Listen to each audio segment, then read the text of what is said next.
Graça e paz, irmãos. Boa noite para aqueles que nos assistem e conosco estão nessa live. Deus te abençoe. No nome de Jesus, se você puder, cumprimente alguém aí que está conosco também online. Deseja a esse irmão, a essa irmã, a graça e a paz do nosso Senhor Jesus. Aqueles que estão pela primeira, pela segunda vez, deseje a eles também as boas-vindas. Vocês são muito bem-vindos nessa noite conosco, nessa live. Deus te abençoe. Queridos, feliz Páscoa, né? Hoje é um dia de celebração, pois foi num dia de Páscoa que o Senhor decidiu expressar a tua grandeza e usar aquela tipologia, aquela figura do pachar, né? O termo hebraico para Páscoa é pachar, que tem como significado passar por cima. Esse termo e essa palavra é sacada daquele episódio em que Deus, quando manda a 10ª praga ao Egito, que era um anjo da morte, ele pede para que os hebreus, os israelitas, sacrificassem um cordeiro e com o sangue daquele cordeiro eles passassem nos umbrais das portas, seriam os batentes. Interessante que batente fala de madeira, né? E Deus estava ali apontando para a pessoa de Jesus Cristo, pois Ele queria que aqueles homens escorressem na madeira o sangue do cordeiro que foi imolado, e aquele sangue daquele cordeiro era um sinal do livramento que viria sobre eles, uma vez que a ira de Deus seria derramada naquele lugar, naqueles dias, e foi o que aconteceu. Ou seja, aquele sangue é o sangue que representa, tipifica, aponta para o sangue de Cristo, que foi por nós derramado no madeiro, para que nós não sejamos assolados pela ira de Deus, que será derramada sobre a vida daqueles que não têm a marca do Cordeiro em suas vidas. Essa era a ideia daquele evento, e aí Deus disse: essa será uma data que vocês irão comemorar perpetuamente. E aí lá em João, no Evangelho de João, João vai dizer que Jesus Cristo é a nossa Páscoa, Ele é o nosso Cordeiro Pascal, fazendo menção daquilo que havia acontecido há mais de 2000 anos no evento do Êxodo. Êxodo significa saída, né? Quando o povo sai do Egito, o êxodo, né, a saída, acontece esse evento para que aquilo fosse uma representatividade, um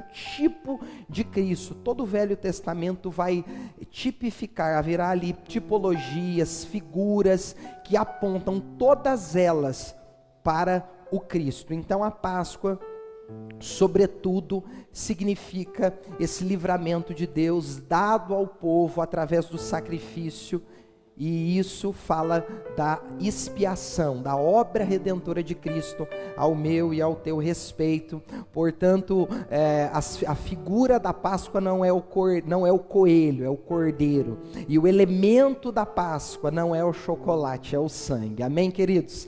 Eu não vou falar sobre a Páscoa hoje, e eu quero dar continuidade na nossa série Vida. E hoje quero tratar de um tema que eu considero pertinente para esse tempo. E o tema da mensagem de hoje é problemas criados por nós.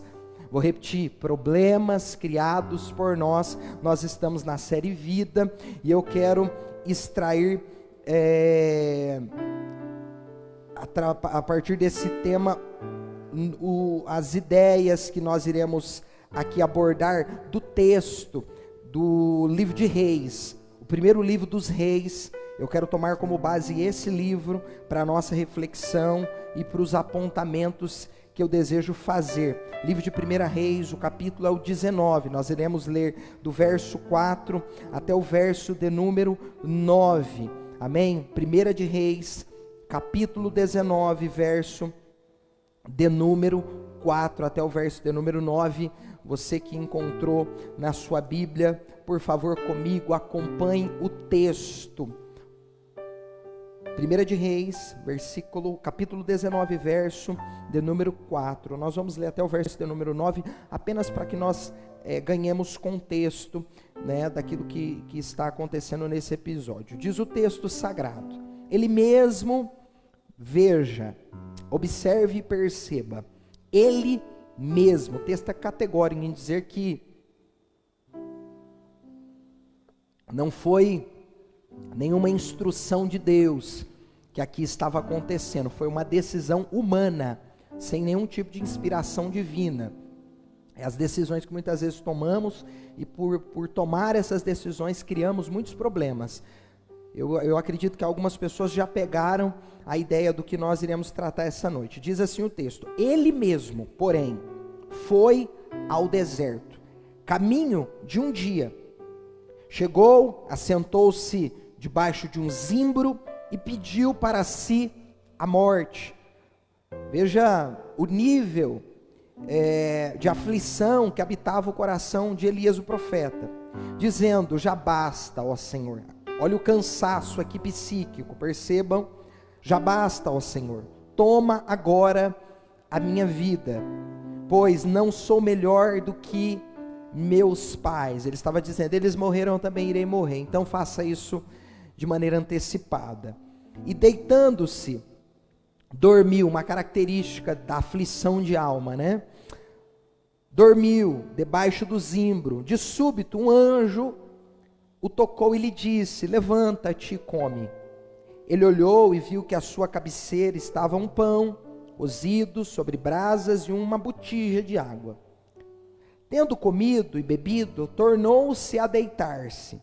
O anjo do Senhor voltou segunda vez, tocou-o e lhe disse: levanta-te e come, pois muito longo te será o caminho. Levantou-se, comeu e bebeu com força daquela comida, caminhou 40 dias e 40 noites, até Horebe, o monte de Deus. Veja o verso de número 9.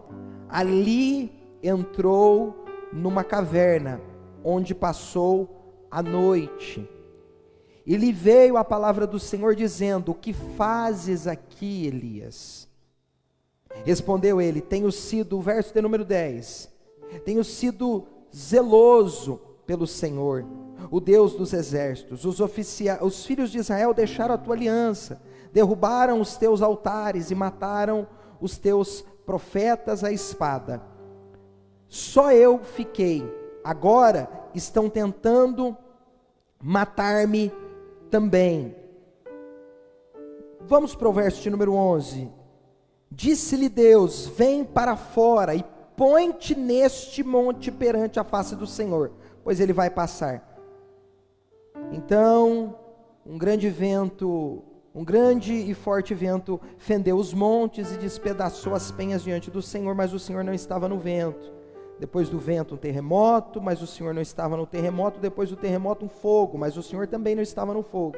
Depois do fogo uma voz calma e suave. Ouvindo-a Elias, perceba que Deus faz muito barulho antes de Elias ouvir a tua voz, como que ele dizendo a Elias: Elias, há muitas coisas que estão acontecendo em torno de você e que está tirando a sua concentração, a sua capacidade de identificação, e isso está acontecendo dentro de você. Isso que eu estou fazendo fora são as realidades que você está vivendo dentro, esse vento forte, esse barulho todo, e isso não tem a ver com a minha presença. Isso na verdade são coisas que se levantam contra aquilo que eu tenho a fazer na tua vida, porque isso vai confundi-lo, vai tirar de você, roubar de você a capacidade de discernir aquilo que eu desejo falar e fazer em você e através de você. Por isso Deus agora fala com uma voz calma, uma voz suave. Ouvindo a Elias, envolveu o rosto na capa e saindo pôs-se à entrada da caverna. Então lhe veio uma voz que dizia: que fazes aqui, Elias? Respondeu ele: eu tenho sido em extremo zelo pelo Senhor Deus dos exércitos. Os filhos de Israel deixaram a tua aliança, derrubaram os teus altares e mataram os teus profetas à espada. Só eu, novamente ele diz, só eu fiquei, e agora estão tentando matar-me também, disse o Senhor. Versículo de número 15, queridos, eu quero ganhar contexto. Vai, volta pelo caminho para o deserto de Damasco. Percebam, vai, volta. Não era para você estar aqui, Elias. O que te trouxe aqui foi esses sentimentos que habitam o teu coração e estão lhe afastando daquilo que eu quero realizar através da sua vida. Volta para o deserto de Damasco. Quando lá chegares, unge Azael, rei sobre a Síria, e Jeú, filho de Ninsi, ungirás como rei de Israel, e também Eliseu, filho de Zafate, de Abel, Meolá, ungirás profeta em teu lugar. Vamos orar? Pai, nós te louvamos, queremos agradecê-lo por essa oportunidade, por essa noite em tua presença. Adoramos ao teu nome com cânticos e louvores, porque a ti, ó Deus, entoamos os cânticos e celebramos a sua grandeza, o seu poder e a sua majestade. Nos curvamos em reverência, em temor e tremor diante da tua face, porque só a ti adorarás. Somente ao Senhor prestamos culto, porque reconhecemos a tua grandeza, o teu poder e sobretudo o seu amor, a sua misericórdia, a sua bondade e a graça do Senhor, que foi a nós dada por intermédio de Jesus Cristo, nosso Salvador. Obrigado, Senhor, pelo privilégio que temos de ouvir uma vez mais a tua palavra. Clamamos como igreja ao teu Espírito, pedindo graça, unção, sabedoria e capacidade do alto. Fala conosco, inspira-nos nessa noite, abra os olhos do nosso entendimento, edifica a tua igreja, consola, exorta, nos encoraja, em nome de Cristo Jesus. Extraia, Senhor, da nossa tristeza alegria, extraia, Senhor, da nossa fraqueza força, que o Senhor nos coloque de pé e que nós continuemos no caminho, ó Deus. Aqueles que estão parados, cansados, aqueles que se sentem sobrecarregados, que eles encontrem em ti descanso, paz e alegria. Ó Senhor, ministra ao nosso espírito, abra os olhos do nosso entendimento, que a tua palavra encontre abrigo em nosso coração e que ela cumpra o propósito para o qual ela será lançada. Fica conosco, fale conosco, que haja graça, virtude, sabedoria do alto, palavra de conhecimento e palavra de ciência. É o que te pedimos em nome de Jesus. Se você pode, diga amém. Queridos, problemas criados por nós.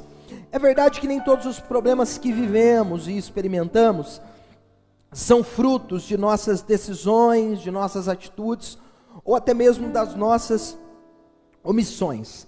Alguns problemas até parecem sem nenhuma consequência ou causa. É um fato, nem todos os problemas são por nós criados, né? Muitas vezes nós lidamos com problemas que nós não temos a menor ideia do motivo pelo qual ele existe, ele nasceu, ele se apresentou a nós. E isso não fala muitas vezes das nossas decisões, atitudes ou até mesmo das nossas omissões. Todavia, se todos os nossos problemas nascessem sem causa, logo poderíamos ser considerados vítimas e isentos diante de Deus em responder com responsabilidade aos problemas que nos cercam. É um fato, e a primeira consideração importante ser feita, de que nem todos os problemas são responsabilidades nossas. Nem todos os problemas que vivemos, que enfrentamos, somos nós que os criamos. Muitas vezes eles nascem sem nos, inclusive, informar de onde vieram. Simplesmente eles se apresentam e nós temos que enfrentá-los. Agora, há também uma verdade que precisa ser por nós dita e pensada, que se todos os problemas que nós vivemos e passamos, enfrentamos ou experimentamos fossem frutos de causas que não são consequências de atitudes, omissões ou ações nossas, logo nós não seríamos por Deus culpados, seríamos diante de Deus isentos de qualquer responsabilidade, porque problemas eles nascem sem a nossa influência, as nossas decisões, sem a nossa intervenção, e não é verdade. Há muitos problemas que inclusive são criados por nós. É preciso também tomar cuidado para não atribuir os seus problemas ou os nossos problemas a terceiros. É um fato que existem problemas que não diz respeito a nós e simplesmente nós estamos envoltos ou envolvidos neles. Há problemas que são de responsabilidades nossa, foram nós que criamos. E existe uma terceira questão a ser observada aqui, que é o fato de muitas vezes nós atribuirmos ao outro o problema que é de responsabilidade nossa, terceirizarmos a culpa, a responsabilidade, e nós precisamos ter maturidade para encarar, resolver, assumir a dianteira de problemas que muitas vezes hoje existem, porque nós criamos. Amém, queridos?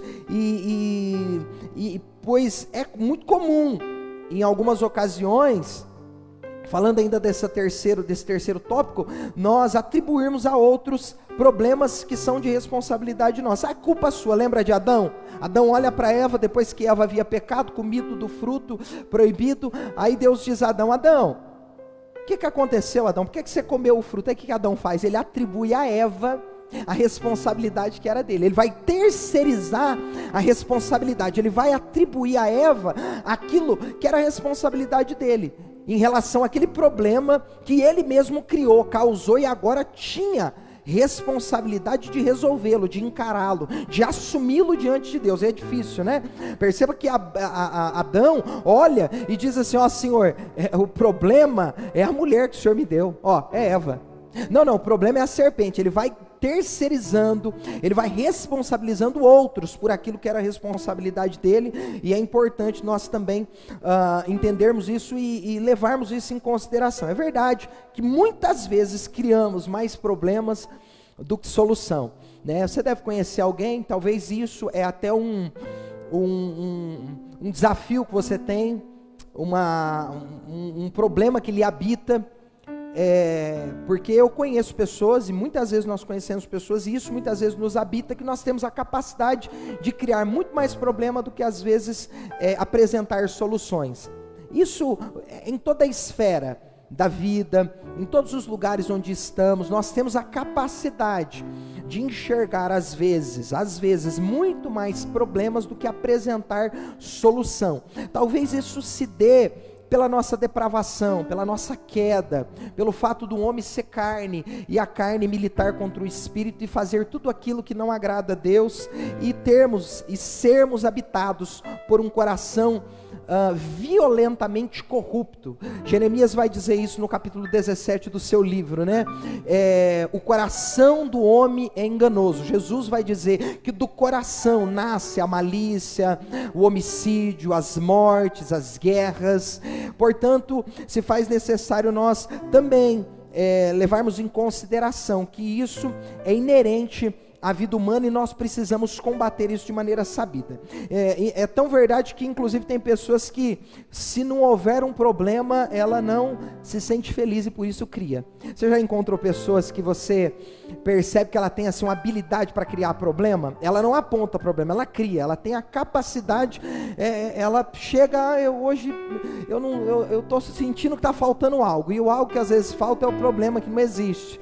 Eu estou falando com alguém aqui que em muitos momentos, ao invés de apresentar a solução, ao invés de se alegrar, de desfrutar o bom momento que vive, fica criando problema, picuinha, situações que vão prejudicar a sua vida e certamente intoxicar os seus dias, a sua alma, e não vai temperar de maneira positiva a sua existência. Eu estou falando de um grande profeta de Deus, do Velho Testamento, o maior depois de Cristo Jesus, o nosso Senhor, que é o profeta por excelência. De líder, nós temos o maior líder de todos, que foi Moisés. Agora, em termos de profecias, o maior profeta, sem sombra de dúvida, é Elias. E esse homem agora vai passar por crises existenciais. Ele vai agora criar problemas que ele mesmo desenvolve no curso da sua existência e da sua trajetória, dado os desafios nos quais naqueles dias ele vivia.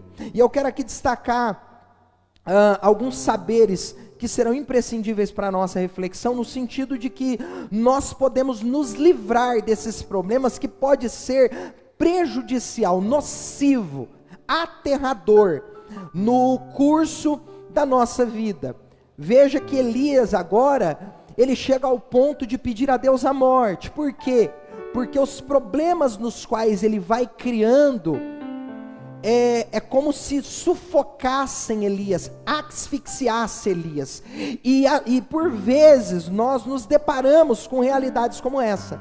Nós criamos problemas, e esses problemas, uma vez por nós criado, se eles não forem solucionados e identificados como tóxicos e nocivos, eles serão por nós conduzidos e no caminho nutridos. Escute o que Deus está dizendo. E porque nutrido, esses problemas que outrora eram pequenos, eles se tornam muitas vezes maiores do que nós, e eles podem nos afogar, eles podem nos paralisar, por que não dizer, eles podem nos matar. Elias inclusive vai pedir a Deus a própria morte. Eu não sou melhor do que os meus pais, nós acabamos de ler o texto. Que o Senhor tire de mim a vida, esquecendo que Elias ainda tinha uma trajetória muito grande para caminhar ao lado de Deus, porque havia sobre aquele homem uma grande missão, porque Deus havia o chamado e o elegido para um grande propósito. Eu estou falando com alguém aqui, que Deus lhe chamou para uma grande missão, para um lindo propósito, mas você está vivendo dias de muitas crises, crises existenciais, crises que habitam o seu coração e a sua mente, e problemas que outrora eram pequenos, porque você carregou consigo e nutriu esses problemas, hoje eles se tornaram grandes. E eu estou em Deus dizendo isso, esses problemas foi criado por você, eles nasceram nos seus pensamentos, eles foram agora traduzidos em relações, e eles inclusive estão afetando o seu comportamento. Que o Espírito de Deus fale ao teu coração, e que você entenda que é possível você sair desse lugar, aonde esse problema te levou, para que você continue na estrada onde Deus o colocou. Eu vou falar de novo para alguém ouvir. Eu sinto Deus nessa palavra. Esse problema que você criou e aonde ele te levou, Deus está dizendo, eu estou arrancando você desse lugar, para colocá-lo no caminho que eu um dia te chamei para estar, porque Jesus disse, eu sou o caminho. Você saiu do caminho para entrar na caverna, e Deus está dizendo, eu vou te tirar da caverna, porque eu vou te dar lições, eu vou te dar saberes, pedagogia, vai ser didática a minha palavra para você, para que você volte no caminho que um dia você esteve, para que você cumpra o propósito no qual eu te chamei, eu te separei, eu te ungi, eu te preparei. Alai gefuri galavácia. Aleluia.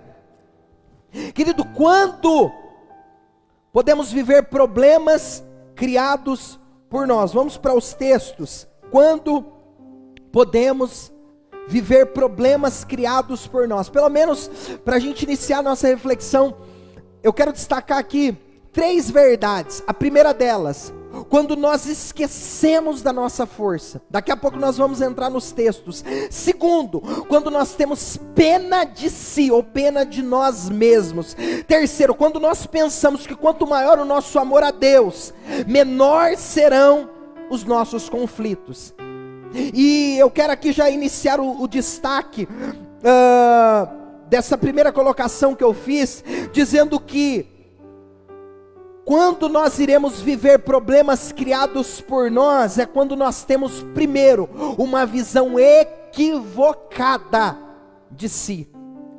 Quando eu vivo problemas que eu mesmo crio, quando eu começo a ter uma visão equivocada de mim mesmo. Vamos para o texto, o verso 4 e o verso 9, nós vamos ler os 2 textos para eu fundamentar essa minha fala. Veja o que diz o verso de número 4 do capítulo de número 19. Ele, porém, foi ao deserto, no caminho de um dia.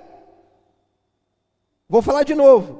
Ele mesmo foi ao deserto, caminho de um dia. Chegou, assentou-se debaixo de um zimbro e pediu para si a morte, dizendo: já basta, ó Senhor, toma agora a minha vida, pois não sou melhor do que meus pais. Queridos, a primeira coisa que acontece com Elias, a primeira situação que Elias vive e que ele mesmo cria, é porque Elias agora esqueceu da sua força. E porque esquece da sua força, ele começa a criar problemas para ele mesmo. E por que eu digo que Elias esqueceu da sua força? Se nós voltarmos um capítulo desse livro de 1 Reis, nós estaremos no capítulo 18 ou no capítulo 17, nós perceberemos ali a intervenção de Deus, chamando Elias de um lugar desconhecido chamado Tisbé, por isso o nome Elias o Tisbita. Ele veio da cidade chamada Tisbé. Esse homem é chamado por Deus, separado por Deus, elegido por Deus, para falar ao coração do rei Acabe. Esse homem agora é chamado e separado por Deus para afrontar uma religião pagã que imperava, e inclusive estava influenciando o povo de Deus e o rei que Deus havia elegido e separado para cuidar da sua nação.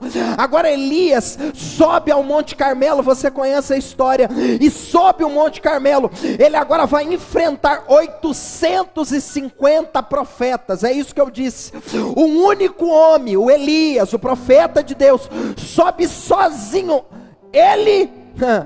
mas estava com Deus, e no Monte Carmelo, você lembra da história, da grande batalha do Carmelo, em que aqueles 850 homens, agora começam a invocarem o seu Deus.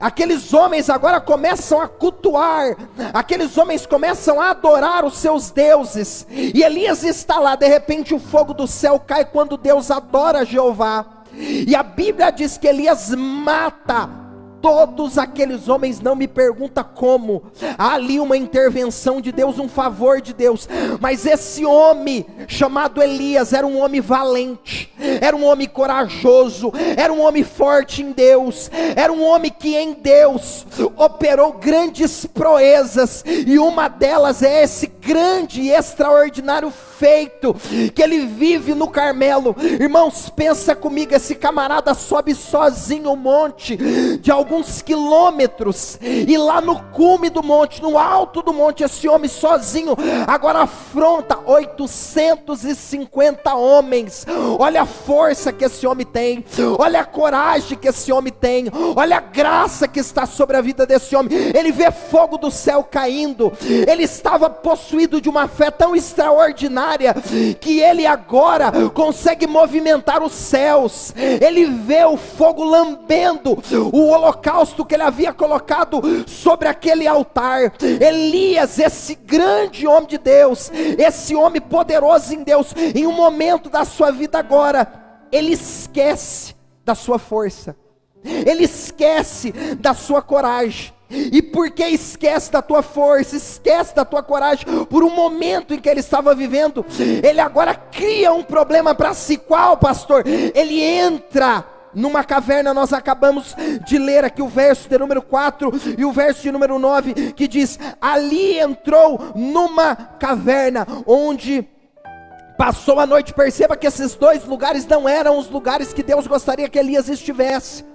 Por que digo isso? Porque Deus envia um anjo para falar a Elias, para que Elias não permanecesse ali, porque Deus estava sondando o coração daquele homem, e Deus percebeu que Elias não estava bem. Elias estava, segundo o relato do escritor e segundo as palavras de Elias, ele estava desanimado, ele estava exaurido, ele estava cansado, ele havia perdido o ímpeto da batalha, ele havia perdido o vigor, a alegria, o prazer de guerrear as guerras de Deus, segundo o propósito de Deus sobre a vida dele. E por que isso acontece, querido? Porque Elias agora, ele cria um problema para si, ele entra num caminho desértico, e depois ele se esconde em uma caverna. O que acontece com Elias é que Elias se vê incapaz, e essa incapacidade que ele imaginava carregar, agora tornou-se um grande problema que ele mesmo criou.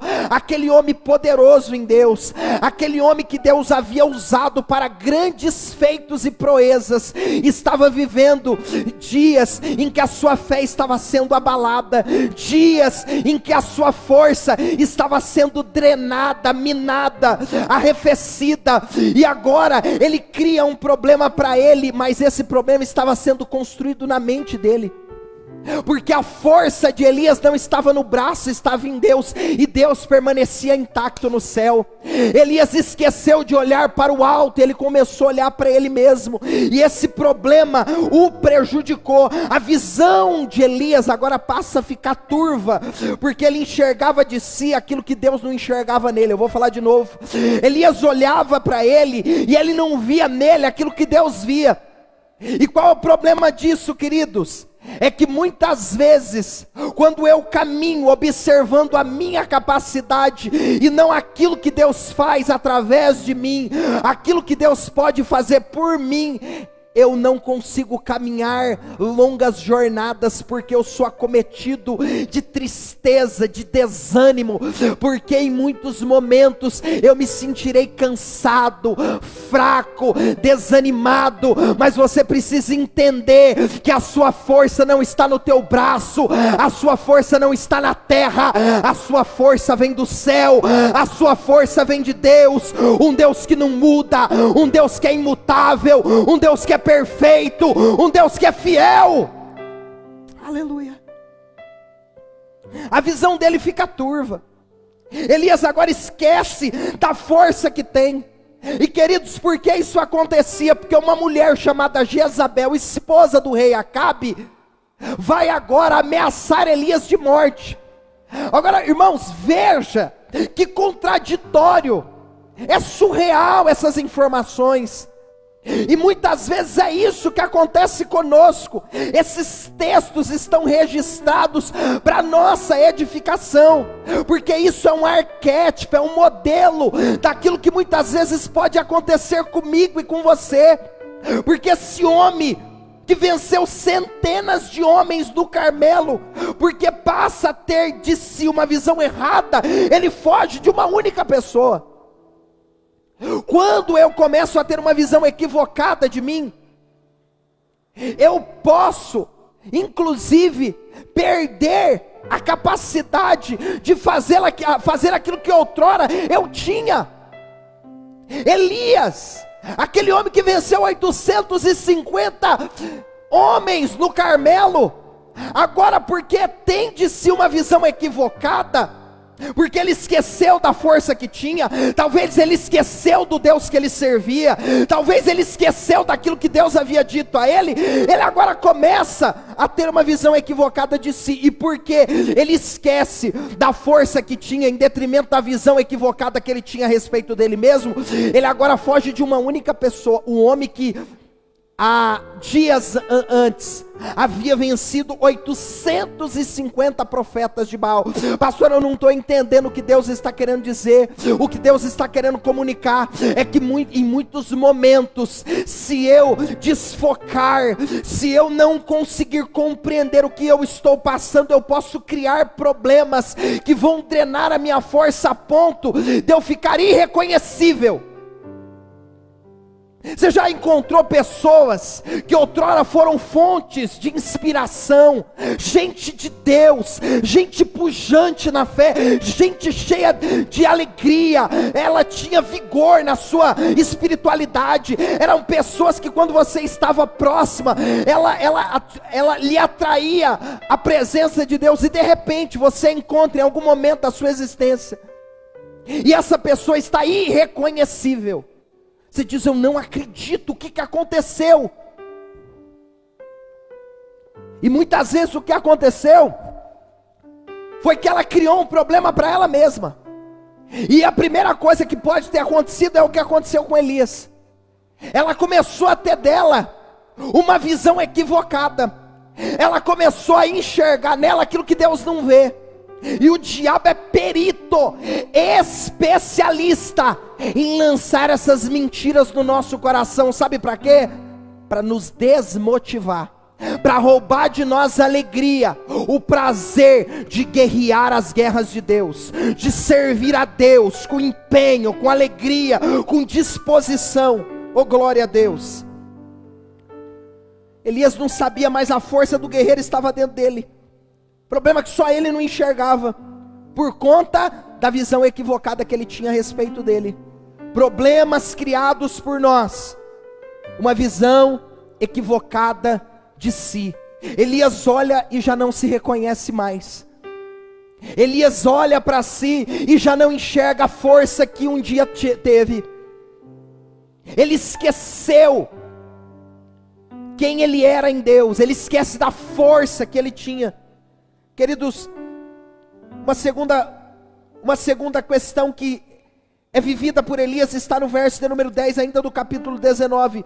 Respondeu ele: tenho sido muito zeloso pelo Senhor, o Deus dos exércitos. Os filhos de Israel deixaram a tua aliança, derrubaram os teus altares, mataram os teus profetas a espadas. Perceba essa expressão de Elias: só eu fiquei. Agora estão tentando me matar também. O que você percebe nessa fala de Elias, queridos? Uma segunda situação que leva Elias a construir problemas para ele mesmo. Elias aqui começa a ter pena de si. Ele começa a olhar para ele e ter dó dele mesmo. Queridos, e não há nada mais tóxico e prejudicial do que nós cairmos nessa falácia do diabo, nesse engano, nesse erro de começarmos a ter dó de nós mesmos. Ele teve pena de si, quando ele percebeu que parecia estar sozinho. Veja o texto: Senhor, eu estou sozinho, eu sempre fui zeloso, mas eu percebo que eu estou só, e agora eles querem me matar. Elias, você enfrentou 850 homens no Carmelo, Elias. Você não temeu a morte no Carmelo, Elias. Se tinha um lugar que você estava exposto, a morte era o Carmelo. Se no Carmelo você não morreu, não vai ser Jezabel que vai te matar. Mas porque Elias começou a gerar esses pensamentos e nutri-los, ele agora cria esses problemas para ele, e começa a ser drenada a sua força, a sua capacidade em Deus.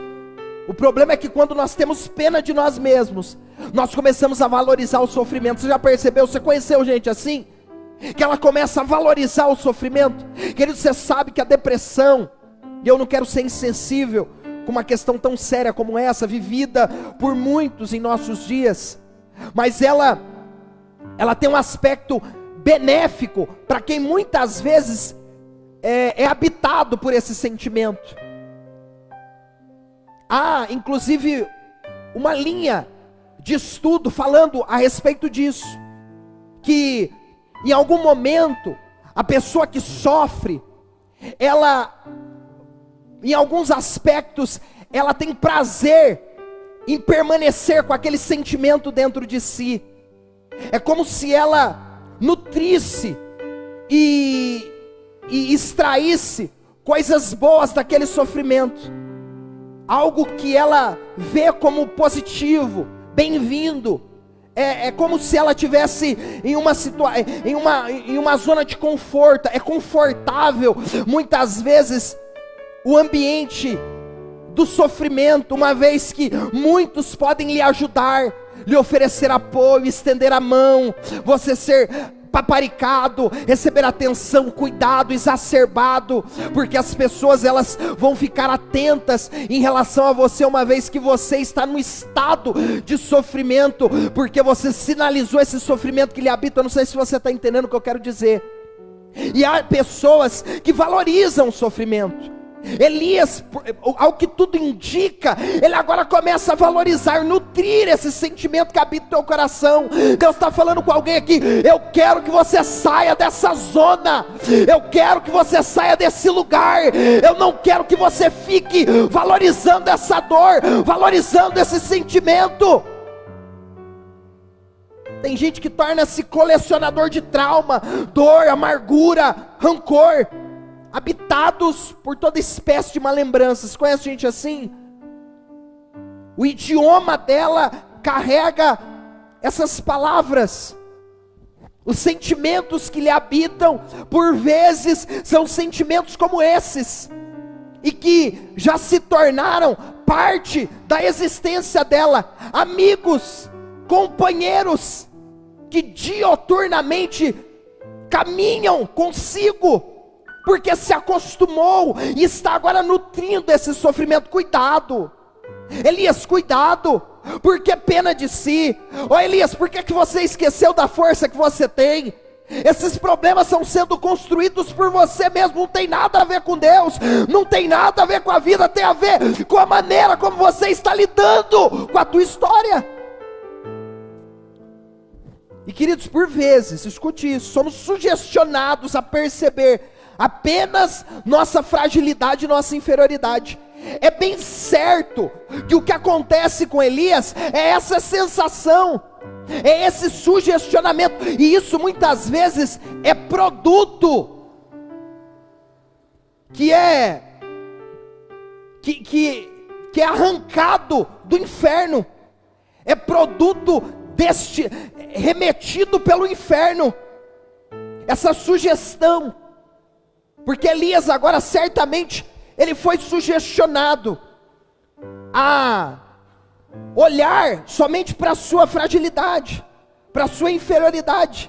Aquele homem corajoso, valente do Carmelo não é o mesmo. Aquele homem que havia vencido as batalhas de Deus já não se enxerga mais. Talvez eu estou falando com mulher de Deus aqui, que um dia foi uma guerreira, um dia foi uma mulher de oração, de batalha, acordava na madrugada, fazia campanha, é jejum, vamos jejuar, é Bíblia, vamos ler, vamos buscar, vamos expulsar demônio, vamos ver a igreja crescendo. Hoje perdeu o ímpeto da batalha, perdeu a alegria de viver, olha para si, já não se reconhece mais. Deus está falando, você é forte, o diabo está dizendo, você é fraca, mas a tua fraqueza, eu aperfeiçoo o meu poder, Elias. Porque pena de si, porque dó de si, eu estou contigo, Elias. É um momento, é um processo, é um tempo. A força do guerreiro ainda continua dentro de você, Elias. Aleluia. O diabo muitas vezes sugestiona isso, queridos. Você não consegue, você não é capaz. Olha a tua inferioridade, olha a sua incapacidade, olha a sua limitação, irmãos. Eu digo por mim, isso é um sentimento que muitas vezes carcome a minha alma e eu tenho que vencê-lo em fé. É o senso de inadequação. O que é isso, pastor? É a percepção que eu tenho muitas vezes das minhas limitações, da minha incapacidade, e quando eu me encontro com elas, se eu deixá-las me dominar, eu perco o ímpeto da batalha, eu perco o prazer, a alegria de fazer o que eu faço em Deus. Eu sou levado a uma desmotivação terrível, acachapante. Eu preciso me lembrar da força que em Deus eu tenho, da capacidade que em Deus eu possuo, porque muitas vezes somos sim sugestionados por Satanás a parar, a abandonar, porque ele quer que nós olhemos apenas para a nossa inferioridade, para a nossa capacidade, para a nossa incapacidade, para a nossa limitação. Isso tudo é um fato, mas nós não devemos nos apegar a isso, porque isso pode se tornar um problema por nós criados, e esse problema prejudicar aquilo que em Deus eu nasci para viver. Quem está entendendo o que eu estou falando? Querido, é preciso cuidado com a autopiedade, o vitimismo, pois não vale a pena perder tempo se queixando dos obstáculos que se tem de ser superados para sobreviver e para crescer. Você veja que Elias fala isso: Senhor, eu tenho sido zeloso, eu tenho batalhado as suas batalhas, eu tenho vencido as guerras nas quais o Senhor tem me colocado, mas eu me percebo sozinho, só ficou eu. Ele esquece que Deus estava ao lado dele, porque ele começa a ter essa autopiedade, esse vitimismo, essa dó de si, essa autocomiseração. Cuidado, querido, cuidado, meu irmão, cuidado, minha irmã, Deus é conosco. Esse é um tempo de desafio, sim. É um tempo em que nós jamais imaginamos que um dia viveríamos, mas Deus está conosco. E nós conseguiremos romper nesse tempo, por fé em Deus. Porque o Deus que nos trouxe até aqui, é o Deus que nos levará até lá. Eu vou falar de novo, o Deus que nos trouxe até aqui, é o Deus que nos levará até lá. Aleluia. Quando nós vivemos problemas criados por nós, quando nós pensamos que quanto maior o nosso amor a Deus, menor serão os nossos conflitos. Veja o verso de número 14. Respondeu ele: eu tenho sido aqui ele fala extremo, eu estou na versão Almeida. Ele disse no verso de número 10 que ele era alguém zeloso. Agora no verso de número 14, veja isso. Era uma crítica embrulhada num trocadilho muito sabido de Elias. Veja, respondeu ele: eu tenho sido em extremo zelo pelo Senhor Deus dos exércitos. Os filhos de Israel deixaram a tua aliança, derrubaram os teus altares e mataram os teus profetas. A espada, só fiquei eu, e agora estão tentando me matar também. O que Elias estava querendo dizer, irmãos? Senhor, eu sou alguém de extremo zelo pela tua aliança. Há um povo que te abandonou, há um povo que te não serve, há um povo que mataram os seus profetas, e agora eles querem me matar porque só ficou eu. O que Elias estava dizendo a Deus era o seguinte: Senhor, porque eu tenho um grande zelo pelo Senhor, eu mereço ser pelo Senhor guardado em todas as realidades que eu estou exposto. Que o Senhor me guarde dos sofrimentos que estão à minha frente, das perdas, dos desafios, dos entraves, das guerras, das batalhas, dos inimigos, das afrontas, das calúnias, das perseguições. Elias estava dizendo: Senhor, porque eu te amo muito, e o meu zelo é extremo, em troca, me livra dos problemas. E aí ele vai criar um problema para ele. Porque o fato de Elias amar a Deus e ter com Deus uma aliança não significa que Deus o livraria dos problemas. E quantas vezes equivocadamente nós pensamos isso e caímos nesse erro? Poxa, eu estou servindo Deus, eu estou indo na igreja, eu estou fazendo tudo que a palavra diz, e a minha vida está uma vida difícil, eu estou vivendo no meio de guerras, de desafios, de batalhas. Como assim? Como assim o quê? Os homens de Deus viveram isso, Elias. Isso é natural. O fato de você me amar não significa que eu vou te livrar. Eu vou falar de novo, o fato de você me amar não significa que eu vou te livrar. Porque até o meu filho eu não poupei, eu pendurei ele no madeiro, para que fosse cumprida uma missão, que a ele eu havia dado. Eu não vou livrar você também, Elias, ainda que você me ame demais, eu não posso livrá-lo dos problemas que você há de viver na caminhada, no curso, do projeto que eu tenho para você. E ele imaginou que se ele amasse muito, fosse zeloso, ele seria livre, ele estaria livre dos problemas do caminho. E porque ele não foi livre, ele não foi isento dos problemas do caminho, agora ele estava com essa crise. Como assim? Eu sirvo a Deus, eu sou zeloso a Deus, eu amo a Deus, e eu continuo ainda sendo perseguido e exposto à morte. Elias pensava que o bom serviço poderia livrá-lo de possíveis conflitos.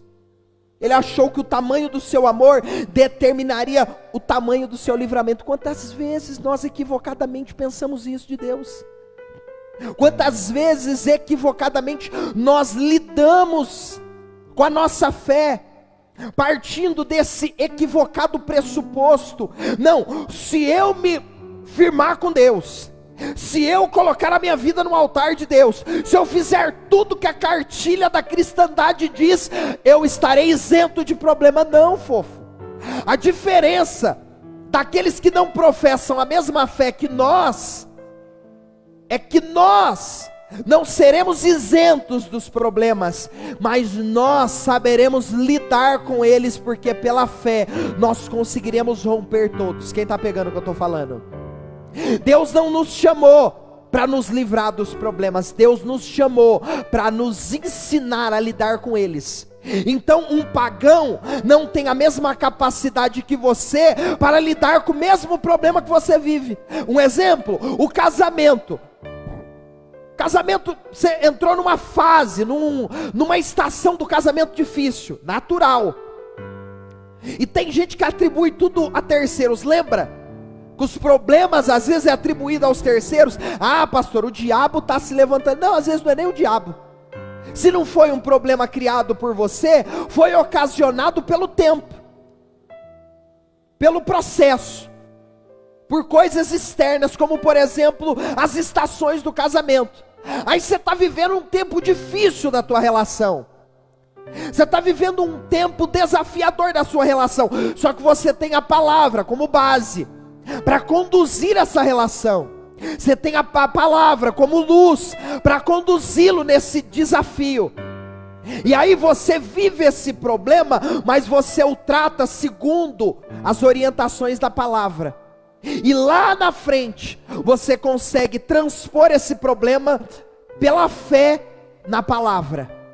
Aí você pega um pagão, o mesmo problema, a mesma situação, o mesmo desafio, casadinho, bonitinho, de repente entra uma estação diferente, ele começa a viver um processo desafiador no casamento, só que ele não tem a palavra, ele não é habitado, ele não direcionou essa fé na palavra, a fé dele está direcionada aos ídolos, e aí, essa pessoa não vai saber lidar com esses problemas, como você vai saber lidar, porque você é habitado pela palavra. Quem está pegando o que eu estou dizendo?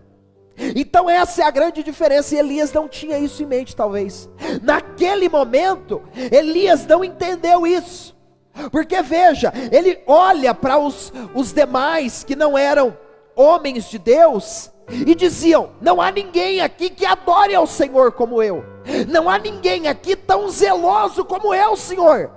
Agora eu aqui, o único que estou equivocado, ele estava, porque tinha 7.000, agora eu, o único que estou, eu ainda estou passando pelo que eu estou passando, ô Senhor, eu te adoro, eu te busco, eu te louvo, eu sou fiel. Aí Deus está falando, ah tá, você quer dizer que porque você faz tudo isso, eu vou te isentar dos problemas que estão no caminho? Eu não posso, Elias, eu não posso, Elias, para desenvolver você, para lapidar você, para transformar você numa joia preciosa, eu preciso colocá-lo nos processos da vida. Aleluia. Quando eu posso viver problemas por mim criado? Primeiro, quando eu tenho uma visão equivocada de mim, era o caso de Elias. Segundo, quando eu tenho uma visão equivocada dos outros. Veja os textos, e o verso é o 14, a parte B. Os filhos de Israel, parte B do verso 14, do capítulo 19. Quando podemos viver problemas criados por nós? Quando nós temos, segundo, quando nós temos uma visão equivocada dos outros. Eu estou indo para o final. Os filhos de Israel deixaram a tua aliança, derrubaram os teus altares e mataram os seus profetas à espada.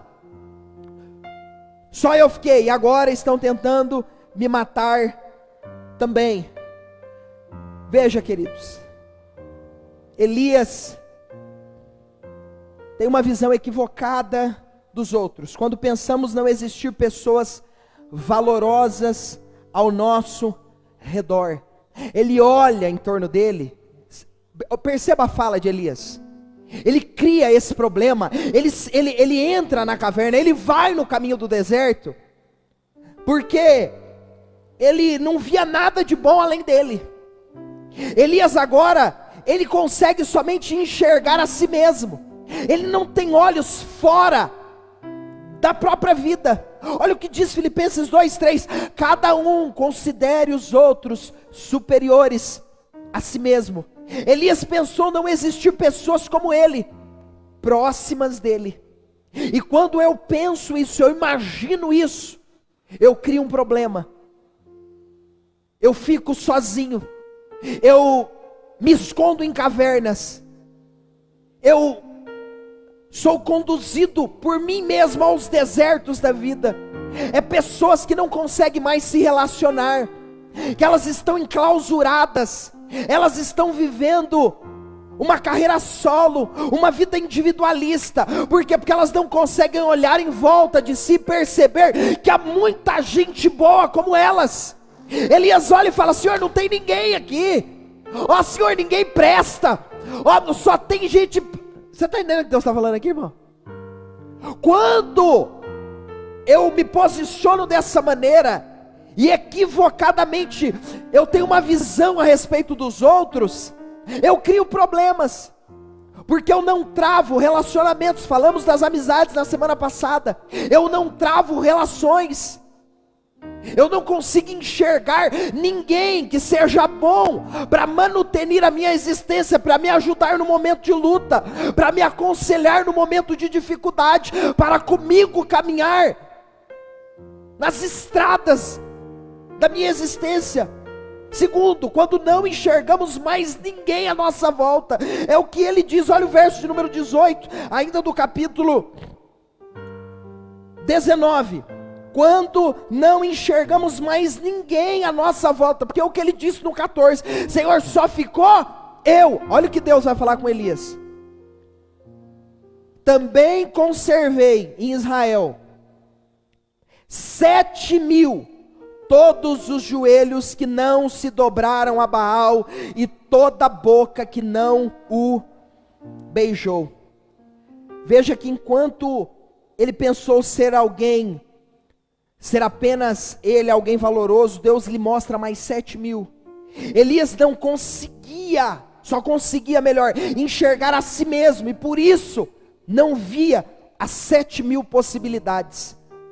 Veja, Elias agora estava enclausurado, trancado na sua caverna, no seu quarto, na sua escuridão, no problema que ele criou para ele mesmo, porque não enxergava mais ninguém que ele podia se relacionar, não confiava mais em ninguém. Ele olhava ao redor e falava: Senhor, não tem ninguém aqui bom o tanto quanto eu.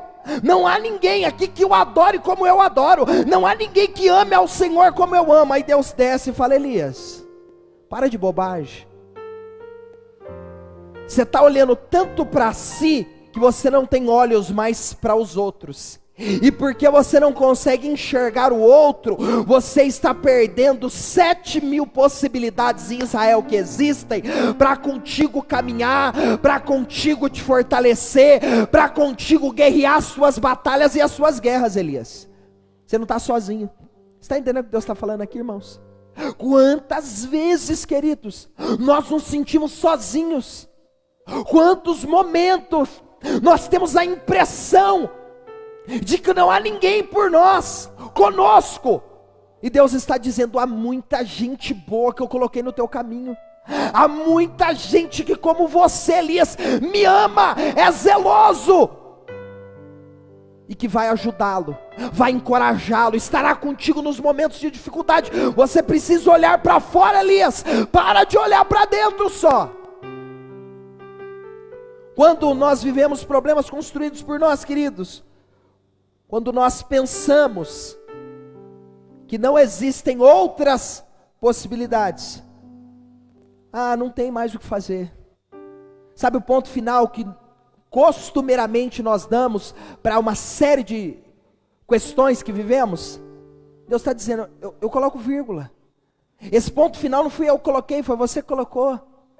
Essa sensação que já deu, não há nada mais para você oferecer, é você que está dizendo, é o diabo que está sugestionando, porque eu te chamei para coisas muito excelentes, e há um caminho muito longo, extenso, que eu preciso que você caminhe.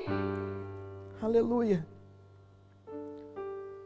Quando que vivemos, queridos? Quando pensamos que não há outras possibilidades. Veja o verso de número 16. E Jeú, filho de Ninsi, ungirás como rei de Israel. E também Eliseu, filho de Safate, de Abel Meolá, ungirás profeta, onde? Em teu lugar. Opa, peraí. Não tinha ninguém na cabeça de Elias. Só estava ele sozinho, sofrendo. E todos os demais homens daquele lugar eram apóstatas e não amavam a Deus, não eram aliançados com Deus. Agora Deus prova para Elias que não haviam só pessoas zelosas naquele lugar como ele, haviam pessoas tão boas quanto ele, a ponto de inclusive Deus levantar o seu substituto, Eliseu. Pegou?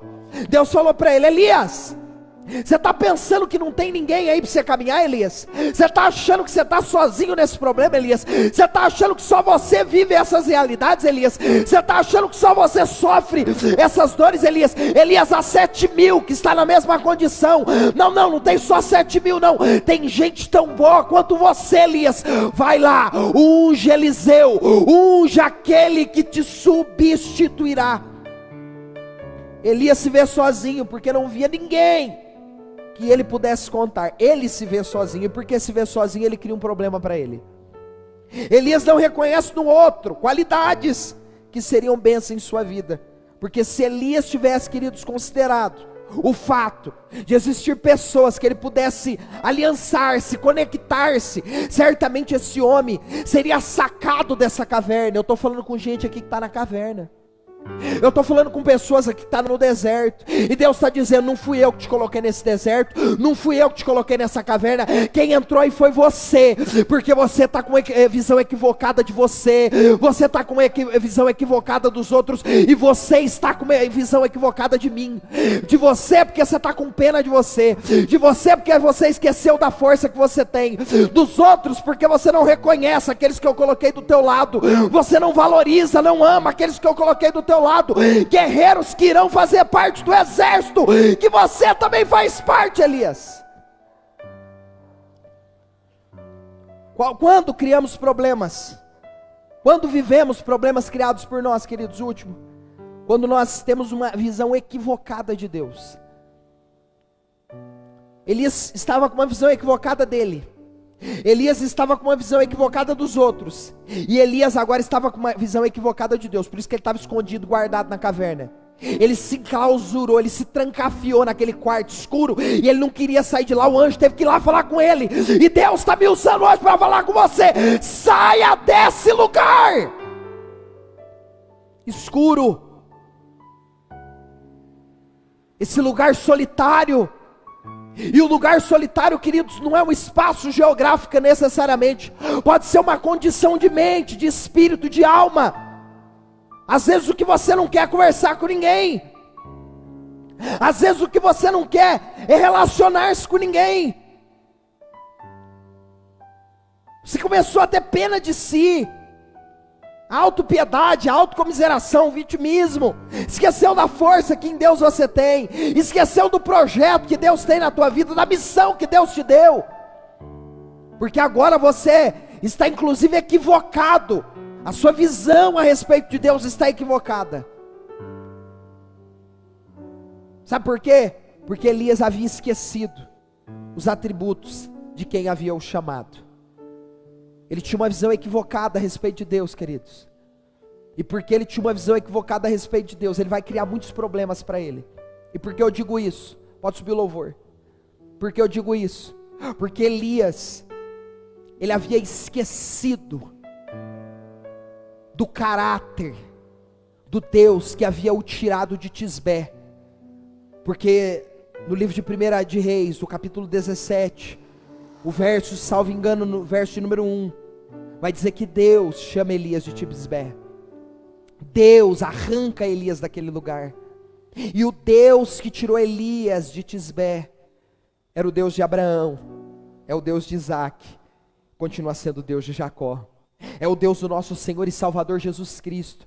É o Deus que, ainda que nós nos tornemos infiéis, Ele permanece fiel, porque Ele não pode negar-se a si mesmo. É o Deus que, ainda você viva na mentira, Ele continua falando e sendo a verdade. É o Deus fiel em todo tempo, bom em todo tempo. Ele riquíssimo em misericórdia, em amor e bondade, poderoso nas batalhas.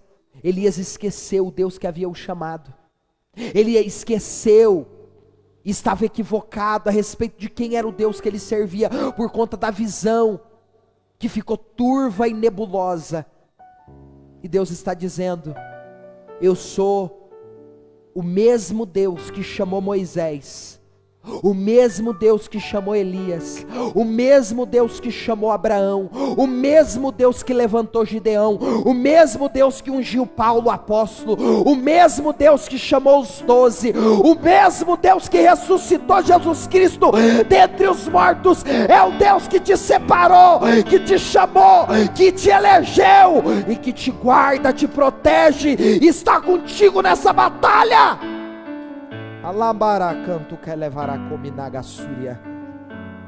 Talvez você está cansado, cansada. Talvez você se sente exaurido nesses dias. Talvez com pensamentos de desistência. Talvez com pensamentos de abandonar a sua fé, abrir mão de tudo aquilo que Deus te prometeu. Deus está me usando para dizer: para com isso. Foi eu que te separei, foi eu que te escolhi. Sai hoje dessa caverna, Elias. Sai hoje desse deserto, Elias. Volta para o monte, Elias, porque no monte você verá a minha glória. O fogo vai descer no monte que você irá subir de novo. Aleluia, aleluia. Oh Deus, fortalece o teu povo. São dias difíceis, são dias desafiadores, dias em que a nossa fé tem sido colocada à prova, dias em que nós temos perdido pessoas amadas, queridas, dias em que temos visto os nossos familiares sofrendo. A sua igreja tem sido, ó Deus, levada ao fogo para ser por ti provada. Que nós saiamos dessa prova aprovados, que assim como o fogo, assim como o ouro passado no fogo, ele se torna ainda mais precioso. Haja visto que as suas impurezas são arrancadas, que o Senhor arranque as nossas impurezas, que o Senhor nos santifique nesses dias, que o Senhor fortaleça a tua igreja, coloque o teu povo de pé, aumente a fé da tua igreja, que nós não tenhamos de nós mesmos uma visão equivocada, que nós não nos esqueçamos que o Senhor é o Deus que nos tirou do império das trevas e nos transportou para o reino da luz do Filho do teu amor, que por nós o Senhor deu a vida do teu Filho, não nos daria o Senhor outras coisas. Ó Deus, derrama da tua graça, derrama do teu poder, derrama do teu favor, coloca de pé aquele que está caído, alegra aquele que está abatido. Nos dá força, meu Pai, nos conceda a graça, encha-nos de esperança esses dias, que a nossa fé seja exercida. Coloca por terra, Senhor, toda a sugestão do maligno, toda a influência satânica e diabólica, que o diabo caia por terra. Paulo apóstolo diz que há muitas vozes nesse mundo, mas que o Senhor seja a voz por nós ouvida, porque nós somos as tuas ovelhas e reconhecemos a voz do nosso supremo pastor. Eleva os níveis da nossa fé. Olá, Marugue Delebara Galavácia. Seja cheio da presença de Deus, seja tocado pela presença de Deus. Em você, o que você aleluia, fez, deixou de fazer, adore a Deus. Não mudou o início, Ele escolheu você. Sua variedade não está naquilo que você possui ou que sabes fazer. Isso é mistério de Deus com você. Diga: você é o espelho que reflete a imagem aleluia do Senhor. Não chore se o mundo ainda não notou. Já é o bastante em Deus reconhecer o seu valor. Você é precioso, mais raro que um ouro puro de ouvir. Se você desistiu, Deus não vai desistir. Ele está aqui pra te levantar. Os mundos te fizer cair. Levante suas mãos aos céus. Eu quero te abençoar. Senhor, guarda o teu povo, fortaleça a tua igreja. Que nesses dias desafiadores o Senhor eleve os níveis da nossa fé. Que o Senhor abençoe e te guarde. Que Ele levante o rosto sobre ti e lhe conceda a paz. Que o grande amor de Deus Pai, a graça do nosso Senhor Jesus, a comunhão e as doces consolações do Espírito Santo estejam sobre a sua vida hoje, para todo sempre. Você pode dizer amém? Não mudou o início, Ele escolheu você. Sua raridade não está naquilo que você possui ou que sabes fazer. Isso é mistério de Deus com você. Diga: você é o espelho que reflete a imagem do Senhor. Não chore se o mundo ainda não notou. Já é o bastante em Deus reconhecer o seu valor. Você é precioso, mais raro que um ouro puro de Ofir. Se você desistiu, Deus não vai desistir. Ele está aqui pra te levantar, se o mundo te fizer cair. Aleluia! Eu quero saudar a irmã Cristiane. Graça e paz, Cris, Deus te abençoe. A Janaína, Jana, que bom te ver aqui, viu? A Cassiana, um beijo, linda. Giovana, Kelly Costa, Tânia, Deus abençoe, minha irmã amada.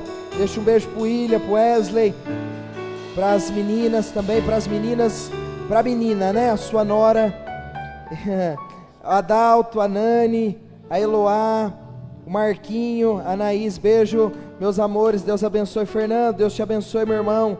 Netinho Silva, ô Neto, que bom te ver aqui, meu irmão, Deus te abençoe. Eliane, família Porto, um beijo no coração de vocês, Deus abençoe, em nome de Jesus. Gente, Deus abençoe. Só uma informação quanto ao decreto que nós ontem tivemos acesso, né? Foi